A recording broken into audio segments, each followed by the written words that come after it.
Արդեն երկրորդ անգամ Շուշիում մեկնարկեց Հակոբ Գյուրջյանի անունը կրող քանդակագործության միջազգային սիմպոզիումը, որը շարունակվելու է մինչև հուլիսի 31-ը։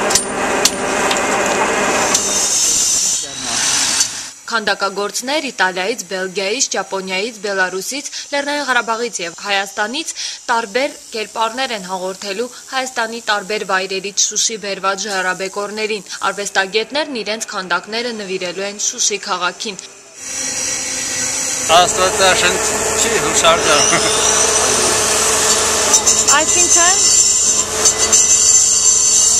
պրոյեկտը 2 տարի առաջ միասին է պրոյեկտը ստացված է 2 տարի առաջ։ Ու հիմա կատարել։ Անկախ սիմպոզիումի կատարել։ Voglio fare una scultura che dà l'idea dell'armonia, della sensuale ritmica del vento. Սիմպոզիումն անցեկացվում Արցախի պետական պատկերասրահի վերակառուցվող շենքում։